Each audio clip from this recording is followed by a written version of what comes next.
একজন ইমামের দায়িত্ব হচ্ছে পেছনে কারা আছে এটা খেয়াল করা। অনেক সময় ইমাম সাহেব আল্লাহু আকবার বলে যে নামাজ ধরছে, কি হচ্ছে পেছনে আর খোঁজ খবর নাই। মুআয ইবনে জাবাল রাদিয়াল্লাহু তাআলা আনহুকে আল্লাহ রাসূল সাল্লাল্লাহু আলাইহি ওয়াসাল্লাম একটা এলাকার ইমাম বানিয়ে পাঠিয়েছিলেন। এলাকার মুসল্লিরা ছিলেন, লোকজন ছিলেন শ্রমজীবী, সারা দিন কষ্ট করে নামাজে যে জয়েন করত। তো উনি মাগরিবের নামাজে সূরা ফাতিহার পরে সূরা বাকারা তেলাওয়াত শুরু করলেন। তো মাগরিবের সালাত উনি যখন এত লম্বা তেলাওয়াত ধরলেন, মুসল্লিরা আর ইমাম সাহেবের সাথে থাকতে পারতেছে না, কারণ ওনারা তো ইমাম সাহেবের হয়তো মন ফুরফুরে, উনি পড়তেছেন মনের আনন্দে দরাজ গলায়, কিন্তু মুসল্লিদের তো অবস্থা খারাপ। সারাদিন ওনারা খেতে খামারে কাজ করে আসছে, নামাজ ছেড়ে দিয়ে অনেকে চলে গেছে। একা একা নামাজ পড়ে যে আল্লাহ রাসূল সাল্লাল্লাহু আলাইহি ওয়াসাল্লামের কাছে যে বিচার দিল যে রাসূলুল্লাহ, দেখেন এমন একজন ইমাম আপনি অ্যাসাইন করেছেন আমাদের এলাকায়, মাগরিবের নামাজে উনি সূরা বাকারা পড়ে আর আমরা হচ্ছে শ্রমজীবী। রাসূল সাল্লাল্লাহু আলাইহি ওয়াসাল্লাম খুব রেগে গেলেন।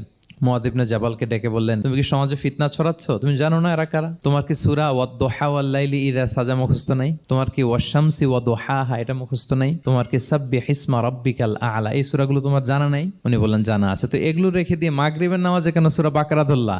আল্লাহর হাবিব সাল্লাল্লাহু আলাইহি ওয়াসাল্লাম কিন্তু এমন ইমাম ছিলেন না, উনি অত্যন্ত বিবেকবোধ সম্পন্ন একজন ইমাম ছিলেন। একবার পেছনে এক বাচ্চার কান্না শুনে উনি নামাজ ছোট করে দিয়েছেন। সবাই বললেন, ইয়া রাসূলুল্লাহ, এত ছোট নামাজ তো কখনো পড়তে দেখি না। তখন রাসূল সাল্লাল্লাহু আলাইহি ওয়াসাল্লাম বললেন, একটা ছোট বাচ্চার কান্নার আওয়াজ আমার কানে এসেছে, আমার মনে হচ্ছে বাচ্চাটাকে সামলাতে নারীদের কাতারে একটা মায়ের খুব কষ্ট হচ্ছে, এজন্য নামাজটা আমি খাটো করে দিয়েছি। দেখেন কি চিন্তা চেতনা, পিছনে কি হচ্ছে সব রাসূল সাল্লাল্লাহু আলাইহি ওয়াসাল্লাম এটা খেয়াল করতেন।